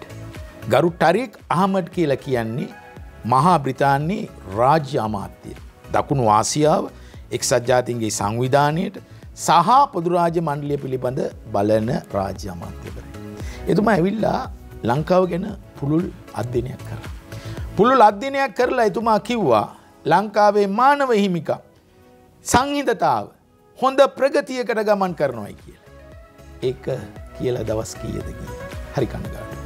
මොකද අපි ගැන විදේශිකයන් මේ වගේ දේවල් කියද්දී එක්සත් ජාතීන්ගේ සංවිධානයේ භූමියට ගිහිල්ලා තියෙනවා අපි. ජිනීවා කවුන්සිලේ අපි දැකලා තියෙනවා වෙන දේවල්. තනිකරම මේ ප්‍රකාශය භාවිතා කරන්නේ. තනිකරම මේ ප්‍රකාශය භාවිතා කරන්නේ. ඊට පස්සේ ලංකාවේ මම ගිහිල්ලා කියනවා GSP+ දෙන්න එපා. සංහිඳතාවක් නැහැ. මේවා නැහැ. භාෂා අයිතිය නැහැ. මේ වගේ ගිහිල්ලා යුරෝපානු සංගමයටත් ගැති කියලා කියන. එතනින් ගියාට අපේ හිටපු රාජ්‍ය නායකයන් මෙහෙම කරනකොට අපි වෙනුවෙන් පෙනී ඉන්නවන්නේ SB සාමිවරයා. හරි. කිසිම වරප්‍රසාදයකට නෙමෙයි SB සාමිවරයා කියනවා එහෙම එකක් නැහැ. මේම යුද්ධයෙන් මෙච්චර මේවා වෙලා නැහැ. මැරිලා නැහැ. මෙන්න මේ වගේ දේවල්. ඉතින් බලන්න අපි වෙනුවෙන් පෙනී ඉන්නවා නම් රාජ්‍ය අමාත්‍යවරු මහ බ්‍රිතාන්‍යයේ අපේ හිටපු රාජ්‍ය නායකයන් මෙවැනි ප්‍රකාශ කිරීම කොච්චර ශෝකාලාපයක්ද කියලා මට හිතෙනවා. එතකොට ඇයි මෙහෙම ප්‍රකාශ කරන්නේ? දසුන් ලෝකේ තියෙනවා දර්ශක තුනක්. මානව හිමිකම් වල සම්පූර්ණ ප්‍රගතිය ලබා ගත්ත රටවල්. ප්‍රගතිය ලබාමින් සිටින රටවල්. කිසිම ප්‍රගතියක් නැති රටවල්. අර පළවෙනි දර්ශකයේ කවුරුත් නැහැ. ඒකට හේතුව තමයි ඔබ දන්නවා ඇමරිකා එක්සත් ජනපදයේ පවා අර කකුල බිල්ලට තියලා අර කළු ජාතිකයට දුන්න වද හිංසාව. ඒ නිසා එතනට කවුරුත් ගිහිල්ලා නැහැ. එහෙම කරයි කියලා මං කියන්නේ ලංකාවේ කරන්න ඕනේ කියලා. හරි. එතකොට එතනට ගිහිල්ලා නැහැ. එතකොට අපි ඉන්නේ මේ ප්‍රගතිය ලැබමින් යන තැන. ප්‍රගතිය ලැබමින් යන තැනට අපිට උදව් කරනවා පොදු රාජ්‍ය මණ්ඩලය. මහා බ්‍රිතාන්‍ය නිස්බි සාමිවරයා මිකී නොකී විශාල ප්‍රමාණයක් ඉන්නවා. නමුත් අපි අතර මේ ජුදාස්ලත් ඉන්නවා.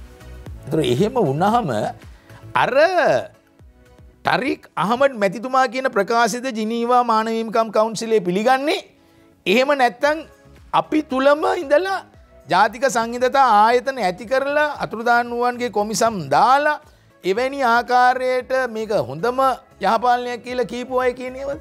නෑ. ඉතින් මමට හරි ප්‍රශ්නයක් වගකීම් විරහිත වීම. අපි සියලු දෙනාම වගකීම් සහිතව ක්‍රියා කරන්න ඕනේ. වැරදිලා තියෙන්න පුළුවන් තැන් මම නෑ කියන්නේ. ඒ තැන් හදා ගැනීම සඳහා අවශ්‍ය රෝපණය නේද දසුන් දැන් දෙන්න ඕනේ. මෙන්න මේ වගේ මට තත්පර මෙන්න මේ වගේ යම් යම් වැරදීම් තියෙනවා. ඒවා අපි සියලු දෙනාම එක්ක මේ රටක් හැටියට අපි එක තියෙන්න ඕනේ මේ වෙලාවේ. මොකද ඔය කියන මට විනාඩියක් දෙන්න මට හරි වේදනාවයි. ඔය කියන යහපාලනයම හිටපු විදේශ ඇමතිවරයා තමයි 31 යෝජනාව ගෙනාවේ. ගෙනල්ලා ලංකාව තනිකර මේ දඩු කඳේ ගැව්වේ. දැන් ඒකෙන් බේරීම සඳහා හිටපු දිනේෂ් ගුණවර්ධන විදේශ අමාත්‍යතුමා ප්‍රථමව ප්‍රකාශ කරා. දැන් ජීල් ඇමතිතුමාත් ගිහිල්ලා ඒ ප්‍රකාශ පැහැදිලිවම ඉන්දියාවත් එක්ක කරලා තියෙනවා. එතකොට අපි කොහොමද බලය ලබා දෙන්නේ සීලුද? ඒතර විදේශ ඇමතිතුමා එකක් කියනවා මේ හිටපු ජනාධිපතිතුමා තව එකක් කියනවා. පොඩ්ඩක් ඉන්න මට කල් දෙන්න මේක අපි විසඳගත යුතු ප්‍රශ්නයක්. දැන් විදේශ ඇමතිතුමා ගියානේ. ගිහිල්ලා පැහැදිලි ප්‍රකාශ කරානේ ඉන්දියාවත් එක්ක. ඒක නිල වශයෙන් ගිය එකක්. ඉතින් මෙතන මීට වඩා මම හිතන්නේ පාර්ලිමේන්තු ප්‍රජාතන්ත්‍රවාදය තුල ඒ වරප්‍රසාද තුළ මීට වඩා වගකීමක් අපි සියලු දෙනා මම ඇතුළු ඔබ ඇතුළු සියලු දෙනාම ක්‍රියා නොකළහොත් ඊළඟ කවුන්සිලේදී අපිට ගේන දේ තමයි අපේම සාක්ෂි අරගෙන අපිටම ප්‍රහාරෙල්ල කරනවා. මෙච්චර කල් කරෙත් ඒකමද? දැන් යුද්ධය සම්බන්ධයෙන් සරත් ෆොන්සේක මහත්මයා කරපු ප්‍රකාශයක් තමයි මේ ජිනීවා මානව හිමිකම් කවුන්සිලේ මේ දිගින් දිගටම මේ ඇදිලා යන්නේ. කොහොමද ඒක निराකරණය කරගන්න හැකියාවක් ලැබෙලා නැහැ. සටහන් වෙලා තියෙන සාකච්ඡාවක් වෙනද. අනෙක් පැත්තෙන් දැන් ඒක යම් ආකාරයක සංහිඳගෙන එනකොට හිටපු ජනාධිපතිවරයා මේ කරන ප්‍රකාශය බරපතල ප්‍රකාශයක්. දැන් එක තැනකදී ඇයි එහෙම කරන්න කියලා කෙනෙක් ඇහුවොත් දැන් එතුමා එක් තැනකදී කියනවා නොබෙල් සාමත්‍යාගයකට නිර්දේශ වුණා හිටපු අගමැතිතුමා තමයි ඒකට අවස්ථාව ලබා නොදුන්නේ කියලා. ඒ අහිමි වෙච්ච දේ යලි හිමි කරගන්න කරපු ප්‍රකාශයක්ද කියලා යම් ආකාරයක සාකච්ඡාවක් තියෙනවා. ඇත්තටම ඇයි එහෙම ප්‍රකාශයක් කරන්න ඇත්තේ? එහෙම ප්‍රකාශයක් කිරීම පිළිබඳ එතුමාගේ සිත කියවන්න ජෝතිශ්‍රී නෙමෙයි මම. නෑ මට හිතෙනවා. දැන් ඔබතුමා කියනවා නම් මේක ඇත්තටම බලපානවා. ජිනීවා මානව හිමිකම් කවුන්සිලේදී මේක ඇත්තටම ප්‍රශ්නගත කරනවා. දැන් ඒක ඔබතුමාට තේරෙනවා වගේ හිටපු ජනාධිපතිවරයාට තේරෙන්නේ දෙයක් නෑනේ. අනිත් එක දසුන් මෙතන රටවල් 157ක විදේශ අමාත්‍යාංශවල නිලධාරීනුත් පැමිණි රැස්වීම.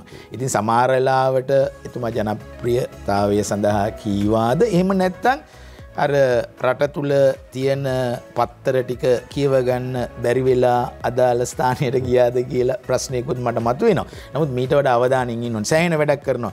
දැන් වවුනියා විශ්වවිද්‍යාලය විවෘත කරා. එතකොට මේ වවුනියා විශ්වවිද්‍යාලය තුල ප්‍රධාන වශයෙන්ම ජාතික සංහිඳතා මධ්‍යස්ථානයක් ඇති කළා. ඉතින් අඩු ගන්න ඒක ඒව හරි කියන්න පුළුවන්. මොකද ඒකට ප්‍රධාන හේතුව තමයි නෑ කියන එක නෙමෙයි. එතකොට මම දන්නේ එතුමාගේ යම් කිසි බලාපොරොත්තුවක් තියෙනවාද ඉදිරි මැතිවරණ සඳහා. මට මේ හිත ඔබ ඇහුවා හින්දා මම කියන්නේ නැතු මම දන්නේ එතුමා ගැන මට කියන්න බෑ. නමුත් එවැනි ප්‍රකාශයන් එතුමා ඒ වෙලාවේ කිව්වට පසුව පශ්චාත්තාප වෙනවා ඇති කියලාත් මම හිතනවා. දැන් ඒ සමහරලාට මේ ප්‍රතිවමාන මාර්ථය ඊතර කරන ප්‍රකාශයක් මැතිවරණයට එතුමාට අදාළ නොවෙන්න පුළුවන්. ජාත්‍යන්තර වශයෙන් මේක කොහොම බලපායිද?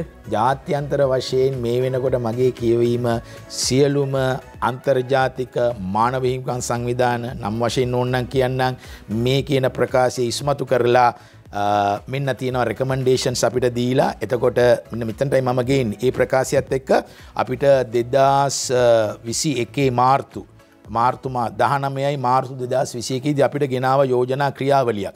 ඒ යෝජනා ක්‍රියාවලියේ බහුතරයක් දැනට ලංකාව කරමින් පවතිනවා කරලත් තියෙනවා. ඒක මම කියන්න ඕනේ. ඒකේ එකක් තමයි ඔය කියන ජාතික සංහිඳතාව පිළිබඳව ඇති කරන්න කියන එක. එතකොට රජයේ පැත්තෙන් විදේශ අමාත්‍යාංශය සහ අනිත් සියලු දෙනාම කියලා තියෙන දෙයක් තමයි මේ ආයතන ඇති කරලා තියෙනවා. මේ පිළිබඳව වැඩ කටයුතු කරගෙන යනවා. එතකොට මෙන්න මේ රෙකමෙන්ඩේෂන් එක වෙලා නැහැ කියලා ඔබගේම හිටපු ජනාධිපතිවරයා කියලා මේක එන්ඩෝස් කරනවා. විශාල ප්‍රශ්නයක් අපිට.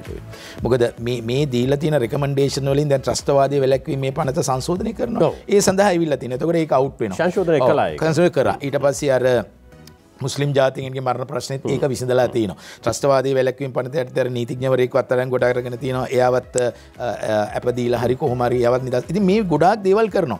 බලන්න මේක අර කිරි වීදුරුවට නිකන් ගොම බින්දුවක් වැටෙනවා වගේනේ. එතකොට අපි කොහොමද මේ රෙකමෙන්ඩේෂන් කරන්නේ? හරි දැන් මට තියෙන ප්‍රශ්නේ මේ නිර්දේශ තවත් ඉදිරියට ගෙනියන්න දෙන තල්ලුවක්. දැන් ප්‍රතිභාමානමය මත දැන් ඒ දීලා තියෙන නිර්දේශ මේවා කරන්න ලංකාවට එරෙහිව තියෙන මානව හිමිකම් ගැටලුවෙන් නිදහස් වෙන්න ලංකාවට මේවා කරන්න කියලා පහුගිය ජෙනීවා මානව හිමිකම් සැසිවාරයේදී යෝජනා කළා. ඔව් 13ක් තියෙනවා. ඒ යෝජනා 13 ඇතුලේ ලංකාව සාධනීය විදිහට ඒක කරලා තියෙනවා. ඒ ජයග්‍රහණ අත්පත් කරලා දීලා තියෙනවා ජනතාවට. දැන් ඔබතුමාට හිතන විදිහට මේ කරපු ප්‍රකාශයත් එක්ක ආයතේද නිර්දේශ ටිකක් මේ එන එළඹෙන මාර්තුවේදී අපිට මේ කියන 8 වෙනි නිර්දේශයට දැඩි බලපෑමක් එනවා. මගේ කියවීම මේකයි. මම හොඳට අධ්‍යයනය කරා එතුමාගේ කතාවත්. ඒ වගේම මේ තියෙන 8 දැන් මේක කියන්නේ කිරිලා නැහැ කියන එක. අන්න ඒක තමයි තියෙන ප්‍රශ්නේ. නමුත් මේක කරයි කියලා අපි වෙනුවෙන් කතා කරන අන්තර්ජාතික නීතිවේදීන් අන්තර්ජාතික විශේෂඥයන්ගේ ප්‍රකාශවා මෙතනින් ලොප් වෙලා යනවා. ඒ නිසා අපි හැම වෙලාවෙම බලන්න ඕන දේ තමයි සමහර ඒවට මේක යම්කිසි බලපෑමක් ඇති වෙන්න පුළුවන්. ඒ වගේම මම කියන්න ඕනේ දැන් ලංකාවේ මේ ගොඩක් වෙලාවට කතා කරන්නේ මිලිටරි අය අපේ ස්ථාන ගත කරලා තියෙනවා ඒගොල්ලන්ට ආයතන දීලා තියෙනවා කියලා. ඒක නෙමෙයි දැන් ඇමරිකා එක්සත් ජනපදයේ මහා බ්‍රිතාන්‍යය වෙනම 50ක් ගෙනලා තියෙනවා එයාට දෙන්න කියලා. එයා යුද විරුවෝ කොහෙද මේ ඉරාකේ? එයා යුද විරුවෝ ඇෆ්ගනිස්තානයේ.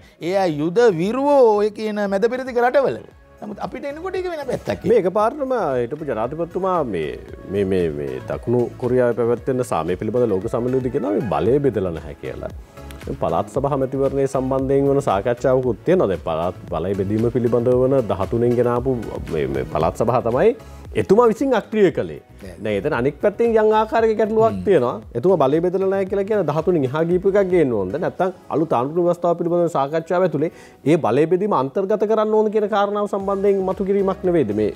ඔව් දැන් මෙතනදී ඊටාම වැදගත් ඔය 87 ඉන්දු ලංකා ගිවිසුමත් එක්කම පළාත් සභාව ඇවිල්ලා පළාත් සභාව හඳුන්වලා දීලා පළාත් සභාවල ක්‍රියාකාරීත්වය යනවනේ. ඒතර පළාත් සභාවල තියෙනවා ඒ පළාත් සභාව ලැයිස්තුව තියෙනවා.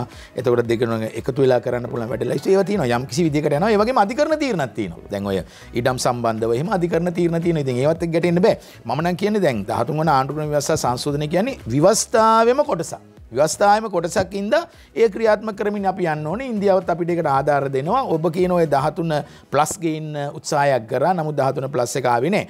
මම නම් හිතන්නේ ඇත්ත වශයෙන්ම මෙවැනි ප්‍රකාශයක් තුල තවදුරටත් සංවාදයක් ලංකාව තුල ඇති වෙනවා.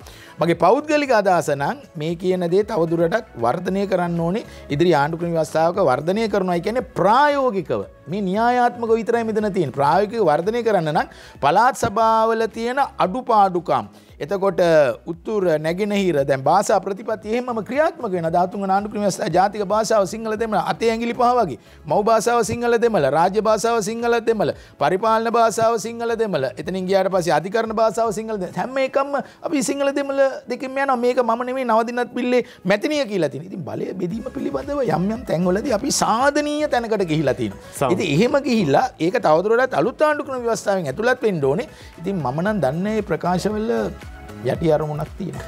දැන් පසුගියදා තීරණය වැඩසටහනට ඇවිල්ලා අලි සබ්රි ගරු අධිකරණ අමාත්‍යවරයා සඳහන් කරන සංහිඳියා කාර්යාංශයේ හිටපු ජනාධිපතිවරයාගේ මූලිකත්වයේ තුලින් අධීක්ෂණයට පූර්ව අධීක්ෂණය යටතේ බලතල ප්‍රකාරවණය ආරම්භ කළේ. හැබැයි ඒ වර්ෂවල සංහිඳියා කාර්යාංශයට යොමු කරපු මුදල් ආපසු භාණ්ඩාගාරයට ආව මිසක් මෙලොව වැඩක් කරලා නැහැ කියලා අධිකරණ ඇමතිවරයා සඳහන් කළා. දැන් එහෙම සංහිඳියා කාර්යාංශයේ ක්‍රියාත්මක භාවයේ තිබුණ හිටපු ජනාධිපතිවරයා වෙලා ඉද්දී දැන් එතන ගැටලුවක් තියෙනවා.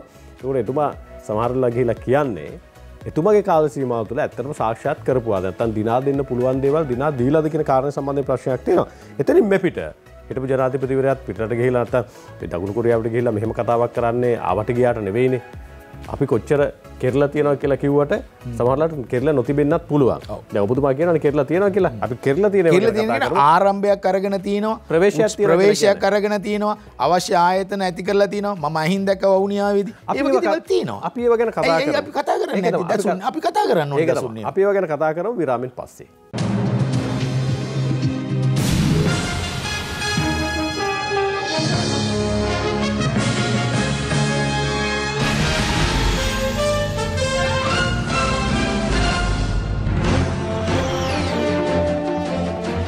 අපි අලුත් හතරේ පැත් සමගින් අපි අද බොහොම ගෞරවයෙන් ආරාධනා කළේ දේතේඥ මානව හිමිකම් ක්‍රියාකාරී ප්‍රතිභා බානම හේවමැතිතුමන්ට. එතුමා මේ වෙනකොට වෘත්තීය සමිති භාවිතාව එතනින් පටන්ගෙන අපි මේ වෙනකොට නැවතිලා ඉන්න සාකච්ඡාවේ රටවල් 57ක් නියෝජනය කරමින් දකුණු කොරියාවේ පැවතිච්ච ලෝක සාම සමුළුවට සහභාගී වෙමින් හිටපු ජනාධිපතිතුමා කරපු ප්‍රකාශය ලංකාවට හෙට දවසේදී කොහොම බලපායිද කියන කාරණේ සම්බන්ධයෙන් සමහර වෙලාවට මේ කතාව ටිකක් සාවධානව අහගෙන යනකොට පල්ලෙහාට යනකොට මට හිතෙනවා මේ පහුගිය කාලේ උතුරේ දේශපාලන නායකයන් කරපු ප්‍රකාශයද හිටපු ජනාධිපතිවරයා ගිහිල්ලා මේ ලෝක සාමය පිළිබඳ ලෝක සමුළුවේදී කියන්නේ කියලා. බලය බෙදීම අවශ්‍යයි කියනවා. සංහිඳියාවක් නැහැ කියලා කියනවා. උන් කියන ප්‍රමුඛ කාර්යයක් සමහරවල් අල්ලපු ඉන්දියාවට සම්බන්ධමත්තුමාලා කියන කතාව තමයි අපි දකිනවා උතුරේ නායකයන් කියන කතාව තමයි මේ බලය බෙදලා දෙන්න මේකේ සංහිඳියාවක් නැහැ. මෙතන ගැටුම්කාරී තත්ත්වයක් තියෙනවා කියලා. මේකද මේ නැත්නම් උතුරේ ජනතාවගේ හඬද මේ ලෝක සමුළුවට අරන් ගිහිලා තියෙන්නේ. මගේ කියවීම එතුමා උත්සාහ කරනවද දන්නේ උතුරු නැගෙනහිර ජනතාව දිනාගන්න. මේවැනි ප්‍රකාශ තුළ ගොඩක් වෙලාවට එක පැත්තකින් උතුරේ තියෙන දේශපාලන සංවිධානවල රාවය රැව්පිළිරැව්දීමක් කරනවා වගේම එතුමා දකුණේ නායකයෙක් හැටියට උත්සාහ කරනවාද දන්නේ ඒ හදවත් දිනාගනිමින් ඉදිරියට යන නමුත් ඒ කාලය තුලත් මොනවාක්වත් උන්නේ නැති බව ජනතාව දන්නවා. නමුත් ඉතින් මෙවැනි දේවල් තුල නැවත එතුමා දන්නේ එතුමාව පාවිච්චි කරනවා තනිකර මානවිකම් කවුන්සිලේ ඉන්න විවිධ සංවිධාන. ඒක තමයි මට කියන්න තියෙන්නේ. එතන මෙහාට එමු. අර විරාමයට යන්න කලින් කිව්වා දැන් ඔබතුමා කිව්වානේ දැන් හිටපු ජනාධිපතිතුමා මොනවා කිව්වත් ආණ්ඩුව කරලා තියෙන ප්‍රවේශයන් අරගෙන තියෙනවා කියලා මොනවද? ඇත්ත වශයෙන්ම ප්‍රවේශයන් මම ඇහින් දැක්ක එක තමයි ජාතික සංහිඳතාව පිහිටුවීම සඳහා සෑහෙන උත්සාහයක් කරගන්න. ඉතින් ජාතික සංහිඳා කාර්යාලයේ හිටපු ජනාධිපතිවරයා චන්ද්‍රිකා බණ්ඩාරනායක මැතිණියගේ පූර්ණ බලය දීලා පූර්ණ අධීක්ෂණයට පවත්වවනේ ආරම්භ කරා. විතරක් නෙමෙයි විශ්වවිද්‍යාලයක ප්‍රධාන තනතුරක් දරන මහාචාර්යවරයෙක් තමයි ඒකේ ලේකම් වෙලා හිටියේ. ඉතින් එතනදී උන වැඩක් ඇත්තටම ඒගොල්ලෝ උනේත් නෑ කරන්න උවමනාවක් තිබෙත් නෑ. හරිද? ඒගොල්ලන්ගේ අතර තිබ්බ ගැටුම්. නමුත් දැන් අපිට පේනවා විශ්වවිද්‍යාල ප්‍රතිපාදන කොමිෂන් සභාවයි, එතනින් ගියාම අධිකරණ අමාත්‍යාංශය, ජාතික අධ්‍යයන සියලුම දේවල් අපිට ඇති කරන්න පුළුවන්. මොකද සෑම විශ්වවිද්‍යාලයකම කියලා තියෙනවා ජාතික සංහිඳතා ආයතනයක් ඇති කරන්න. ඒක බොහොම හොඳ දෙයක්. ඒ විතරක් නෙමෙයි දැන් බලන්නකෝ ඔබ දන්නවද ඔය LTT එකේ හිටපු අය ඒ අය පුහුණු කරලා පුනරුත්ථාපනය කළා රජේ කොච්චර කියා දීලා තියෙනවා. ඉතින් මම එකිනෙක කතා කරන්න යන්නේ. ඒ වගේම ජනාධිපතිතුමා පත් කළා තියෙනවා විශේෂ කොමිසමක් එක්සත් ජාතීන්ගේ සංවිධානයේ මානවිකම් කවුන්සිලේ දීලා තියෙන නිර්දේශ වලින් මොනවද අපි කරන්න ඕනේ කියලා. ඒ නිර්දේශ දේශීය වශයෙන් බලලා දැන් වාර්තා දීලා තිනවා. ඉතින් මම කියන දේ තමයි මේ තියෙන යෝජනා 13න් 8ක්ම දේශීය වශයෙන් තීරණ ගන්න ඕනේ ඒවා. නමුත් ඒවා වෙන රටකට දීලා නැහැ. 6ක් තියෙනවා අපි එක්සත් ජාතීන්ගේ සංවිධානයේ මානවිකම් කවුන්සිලය, පොදු රාජ්‍ය මණ්ඩලයේ මානවිකම් ආයතනත් එක්ක එකට යන්න පුළුවන්. දැන් ඒවා දිගටම කරගෙන යනවා. එතකොට එක්සත් ජාතීන්ගේ සංවිධානයට කියන්න බෑනේ මේ මිලිටරි අය මේවට දාන්න එපයි කියලා. එහෙනම් ඒගොල්ලෝ කියන්නේ බෑනේ ඇමරිකා එක්සත් ජනපදයට, මහා බ්‍රිතාන්‍යයට වෙනත් රටවලට කියනවා. නමුත් ඒව ගැන මම කතා කරන්නේ නැහැ. ඒ 6ට අවශ්‍ය වැඩපිළිවෙල ඔබ ඒව මොනවද කරලා තියෙන්නේ කියලා. එතකොට භාෂාව සම්බන්ධයෙන් ඇතිවලා තියෙන තත්ත්වයේ භාෂා ප්‍රතිපත්තිය ක්‍රියාත්මක කිරීම. එතකොට අධිකරණවල දැන් ගොඩාක් තියෙන මේ අධිකරණ සම්බන්ධයෙන් අධිකරණවල තියෙන නඩු සම්බන්ධ ප්‍රමාදීම අධිකරණ තවත් ඇති කරලා තියෙනවා. ඒ වගේම මානව හිමිකම් පිළිබඳ මේ ප්‍රබල වශයෙන්ම කඩවීම අපිට මේ කාලය තුල එහෙම ආරංචි වෙන්නේ නැහැ. නමුත් යම් තියෙන්න පුළුවන්. ඒ තත්ත්වය දියුණු කර ගැනීම සඳහා මානවික මධ්‍යන පාඨමාලාව පොලිසියේ තියෙනවා වෙනම පොලිස් ඇකඩමි අපිත් සහභාගී වෙනවා. ඒ තුල ඒ ත්‍රිවිධ හමුදාවට ඒ අධ්‍යයනයන් කරගෙන යනවා. අධ්‍යයනයන් තුලින් තමයි කරන්න පුළුවන්. ඒ හින්දා මම හිතනවා මේන මානවිකම් කවුන්සිලේදී විදේශ අමාත්‍යවරයාට ලොකු ශක්තියක් ධෛර්යයක් තියෙනවා. ඒ තියෙන වැඩ ටික පෙන්වා දීමෙන් අනිත් රටවල් දිනා ගන්න විශේෂයෙන්ම රටවල් 14ක් දිනා ගන්න තියෙනවා. ඒ රටවල් 14 දිනාගත්තොත් අපිට ඇත්ත වශයෙන්ම මේ කියන එකට තිත තියන්න පුළුවන්. සමහර වෙලාවට මේ හිටපු ජනාධිපතිතුමා මෙහෙම ප්‍රකාශයක් ආවට ගියාට කරන්නේත් නැහැ. අපේ මේ කියවීමෙන් එහාට ගිහිල්ලා තව පැත්තක් ඔබට දෙපේනවා වෙන්න පුළුවන්, දකිනවා වෙන්න පුළුවන්. මම කියන්නේ ලංකාව සමස්ත පුරවැසියන්ටම අයිති රටක්. කෙනෙක් මෙතනින් එහාට ගිහිල්ලා යම් ප්‍රකාශයක් කරනවා නම් ඒ පීඩනය ඔහුට විතරක් නෙවෙයි සමස්ත ප්‍රජාවටම දැනෙනවා. සමහරලාට එක්කෙනෙක් දෙන්නෙක් කරපු ප්‍රකාශ වලින් මේ රටම තාමත් පීඩනයක් සහිතව දුක් විඳින්මින් ඉන්නවනේ. ඒ නිසා මේ දේවල් අපි ප්‍රශ්න කළ යුතුයි. සහ මේ දේවල් වල ගැඹුර අපි හොයාගෙන යා යුතුයි. මම පොදුවේ සමාජයට ආරාධනා කරනවා ඔබත් ඒ ගැඹුර හොයාගෙන යන්න. අපි බෙහෙවින්ම ස්තුතිවන්ත වෙනවා නීතිඥ මානව හිමිකම් ක්‍රියාකාරී ප්‍රතිභා මහානාම හේවමැතිතුමාට අද වැඩසටහන් සහභාගී වීම සම්බන්ධයෙන් ආයුබෝවන් කියලා ඔබතුමාට වැඩසටහන් සමුදෙන්නේ. අපි සමුගන්නවා යලිමුණ ගැහිම හෙට උදේ 7ට 7 වෙනි පැයේ. ආයුබෝවන්.